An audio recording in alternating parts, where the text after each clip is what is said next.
time for Bryan's Lunch Truck. And now here's your host, Bryan Moots. Hello. My name is Bryan Moots. This is the first show, and I'm very excited of Bryan's Lunch Truck.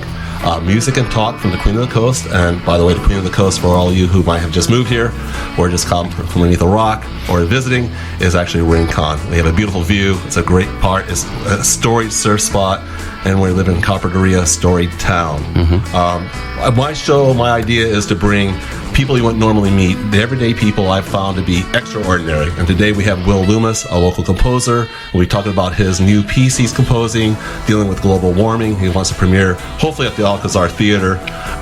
We'll talk about that. And my other mission is kind of maybe play a track or two of music that from people you might not normally heard. I want to start with, the first track is from the Handsome Family. Now you might know them from the show True Detective several years ago. They did the first season soundtrack. They're kind of a folk psychedelic group. Their lyrics are a little bit off the wall, but you know what? I find them fantastic, interesting. Ladies and gentlemen, hope you enjoyed the Handsome Family, Gold, on Carpinteria Valley Radio. Fantastic. This is CarpinterValleyRadio.com. My name is Bryan Moots. This is Bryan's Lunch Truck. Our guest today is Will Loomis. And Will, take it from there. Introduce yourself. Tell us a little bit about yourself. My name is Will Loomis. I'm local Carpinteria-based rock musician and composer. And I have a local music studio here in Carp. And it's good to be here. Thanks for having me. Now, have you moved to this city, or were you born here? What's your story in Carpinteria? It's kind of an interest because I find this town's gets discovered by people, and they stay, which is good, which happened to me. My introduction to Carp was my senior year in high school. I transferred to Kate School, which is like just up the road here. From Bates Road or whatever. And I think it's also Crosby's alma mater too. And one thing I share with him is I think we were both, I'm pretty sure he was kicked out of Kate School as well. But my first my first show, where the first place I ever sang in front of an audience was at Kate School. My senior year in high school, they have that an annual sort of, they call it a coffee house. It's sort of like a talent show thing. And so it's not a tequila shot place or anything? No, it was in the school cafeteria, and I did a couple cover songs. I remember doing Knocking on Heaven's Door by Dylan, because I hadn't written any original songs yet at that point. Right. And I got a standing ovation, and all of a sudden the cutest girl in school wanted to date me, and I was like, this music shit's easy. I could probably do it. I have a feeling if you told musicians 9 out of 10 would say no. What's in it for me? They'll go, a Citron and a bag of Cheetos. They're like, no, forget it. Girls in a rolls in a plane, all right, I think I can do this. So I want to talk to you about what you're working on now, because for you, global warming is an issue. You're writing basically like a rock opera, and you have 9 pieces done of several other pieces, tracks done. And tell me about what your worries or hopes are when it comes to global warming, and of course, really the fate of mankind. So, the rock opera, super ambitious project, because it's a double album, the sort of North Star for me, and I wouldn't even attempt it if I hadn't met this guy, David Bloom. So I got to do a shout out to him. He's a rock guy too, like me, but unlike me, he has a extensive background in classical composition. He went to Berklee School of Music, and so I knew that with him, and he was crazy enough to also put the work in. So since last February, we meet 3 times a week, 6 to 7 hours a day, writing this thing, and we're exactly about halfway through it. So double album, 82 minutes. Picture it's sort of our favorite is we like bands like Pink Floyd's The Wall and Radiohead, but we're making this a traditional opera in the sense that it has a libretto, it has an overture. I did a lot of research on Wagner and different schools of opera, but basically I wanted the message to match how epic the music I knew would sound, and the most serious crisis facing us today, I think, is climate collapse, global warming, climate catastrophe, and how do we deal with that? I want to talk to you because I'm 64. And I'm being honest with you right now, is I don't know many people my age really doing anything different than I did 25, 30 years ago. I drive, I barbecue, I eat meat. And I mean that in a way that I know it's on the horizon and I know it's serious, but I hate to say it. I also know I think I might be dead. I'm selfish. I think we're selfish, like humans are, selfish and generous at the same time. But we're looking at something. I think your perspective is different. And so, what do you ask of generations, say, older than you, my age? What would you ask of us to help? Well, I don't even think it's a generational thing, because when I was growing up, the TV show in the 90s was Captain Planet, and they the message was, if you recycle, if you pick up some trash now and then, you're going to solve the problem and avert the crisis. And then later, as I got older, I noticed that there was a consumer choice that capitalism would give you of if you buy this coffee, it's ethically sourced and sustainable, or if you buy these sneakers, for every $1 you spend on these shoes, $1 is going to go towards saving the Amazon. Right. But that approach that a lot of people in my generation maybe still subscribe to is wholly inadequate. And so we're sort of locked into this death spiral of capitalism. And the thing I want to focus on in this play is the existential crisis that we face. I don't know what the solution is, right? I can't propose an alternate system. I'm not a political scientist, but I am interested in confronting that issue in this play and just trying to raise consciousness. Right. And have you found people pretty receptive? Have you talked to people about this and they're receptive to it? I've played a few people a few of the songs, and it's been good. But obviously, I want to debut it at the Alcazar, and then thank you for the plug. Really appreciate that. Yeah, no, I mean it's a great theater. My studio is a block away from the Alcazar. That's where I met Bryan. For the listeners at home, and there are so many amazing sort of creative people here in Carp. And I've run into so many just cool people just by being there and around. Yeah, this town is kind of its own planet of creativity. Writers, I mentioned it in the intro that you can see on YouTube, is basically writers, filmmakers, photographers, and they kind of gravitate to this area. I think a lot of it has to do, we're accessible, but we're also kind of away from it all too. You can really come down here, and if you are famous, we do have some very famous people who live in the area. Nobody really bothers you. It's kind of a breath of fresh air. And I think a lot of people get inspired basically because of the coastline. The coastline's, not Big Sur coastline. It's a solid, beautiful, romantic, almost a poetic coastline in a way. Well, it's a south-facing coastline too, which gives us a more mild climate and Right. It's amazing. It really is. It has its own energy for sure. Well, I'd like to get into let's play one of your songs that you've composed for this. Oh, sure. Mind. Yeah. And if you can give us a little bit. I'll just give you a quick background on this song. So this is one of the things we strive to do in this album, which it's called Eterna. The opera is called Eterna, and we really wanted to play with the dynamics of having ballads and then having really up-tempo rock songs. And so this is one of the more tender ballads, and it's the main character reflecting on love, I guess. And let's hear it. Let's go for it. All right. Looking forward to this.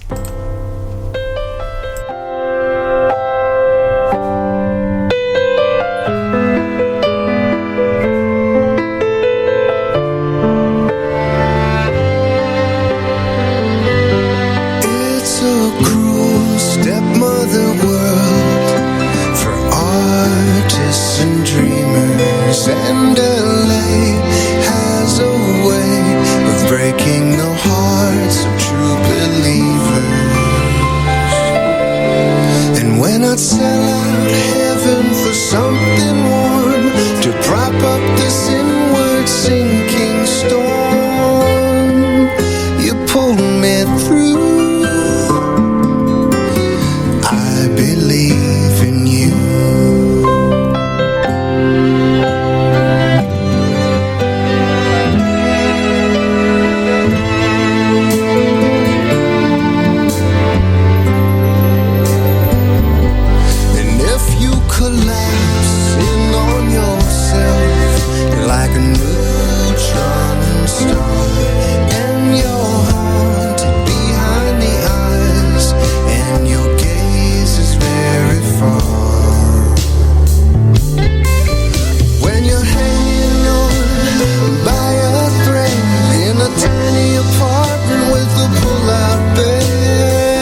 Oh man, what a nice song, it really is. Thank you. What's your process? I always ask that because everybody I find has a different process.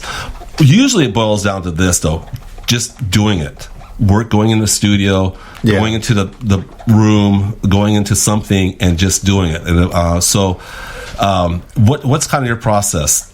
In doing this, because that was a lot of work in that song. I met David Bloom in Carpinteria, but he lives in San Diego. So we've configured a system where over Zoom we do a video chat twice a week. We have set times, and so we're accountable to each other. And we know, like, I've got to get ready for this, and I have to finish the thing we started on that, and then he has similar things, and then we get together and we write, and you sort of forget that you're not in the same room if you do it. So you're really connecting in a way. So we have a set time, like I was saying, like 2 to 3 times a week, 7 hours of just like writing, and so there's a lot of just care, love, and thought put into this. And then I've had a lot of help from other, I would say, like, great local musicians, like shout out to Keith Bush, who's a great local pianist. If you go out to like bars and restaurants in Carpinteria, you probably heard him play. He's one of the only guys I've ever seen like stop the wait staff to just listen to him play piano and sing. Like, he's incredible. And Betty Byers, who's a great string arranger, who's helped us on string arrangements. She's local as well. So but yeah, just that core thing of knowing that you have to meet with someone and you have to like do this, and then being committed to the project. And we've been just going steady since February, and finally it's coalescing, and we're like more and more excited about it. Right. It's interesting. If anybody's listening out there, anybody's creative, and no matter your age, gender, orientation, for me personally, I have absolutely, I really believe in it. I don't really have much confidence. So it takes somebody almost to take my hand and sit me down. Then I'm fine. Yeah. I'm like really good. It's so interesting. And so, I guess what I'm saying is, for anybody out there, because creativity is really what separates us from everything else. It's the planets, satellites, the hierarchy animals. Of needs. It's the top of the. If you can be creative, then you have the basic needs met. And we're not talking. I don't want we're not talking Academy Awards or anything like that. I've gone to poetry readings where you had football players write a love poem to their girlfriend, and it's been fantastic. Was it technically a great poem? I don't know. Would it be ever published? No. But somebody stood up there and did it. They're being creative, and that's kind of like I like to have you here because you're here, you're creative, and you remember Carpinteria Valley, and it's essential that we acknowledge that. I really do. And talk about creativity, I'd like to play another track from the Handsome Family. This is from the album Unseen, released in 2016, which is their last release. So this is a song, first track, and it's gold. Carpinteria Valley Radio. We're still here. Yes, we are. And Dennis, I want you to kind of explain what happened with your Moby fetish. Yeah, no, we mislabeled a couple of tracks, and Moby ran twice instead of the Handsome Family, which aren't the Handsome Boys. Like triple screw up here. But that was really cool little track. Yeah, it is. Really enjoyed a little bit of Americana there. Yeah, you'd be the worst EMT. Yeah. Which is like, I'm glad you don't do 911 dispatch. Which paddle? I don't know what to do. The ping pong paddles will not work. Like, God, just put those away. Jeez.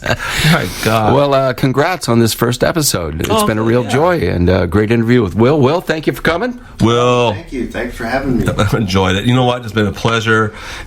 Nobody, I don't know if anybody knows this, my wife does, but when I was 21, I worked at a pirate radio station for about a year. I even got censored. This is what assured you and I were going to be fast friends. Yeah, exactly. Not only working pirate radio, getting banned from that? Yeah. Hey, way to go. How do you get censored on 2 a.m? Yeah, what's too far to go on a pirate station? I found it. So, as we end our show today, Bryan's Lunch Truck, as I said, music and talk from the Queen of the Coast. I like saying Queen of the Coast. Yeah, man. Dennis, why don't you introduce the next track, and that's it for us. Yes, every Thursday at noon we'll be doing this. We're talking and music and making technical mistakes by Dennis. Yes, thank you very much. I have to serve some kind of purpose. Oh, thank you. I do appreciate it. No, not a problem. Makes me look good, even though you can't see me.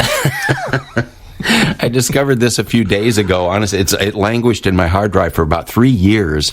About 3.5 years ago, Robin Hitchcock, a great British singer-songwriter who fronted a band called the Soft Boys, and Andy Partridge, the genius who headed XTC for all those years, did an EP together. They were expected to do a whole album, but they never did. Right. 4 brilliant tracks.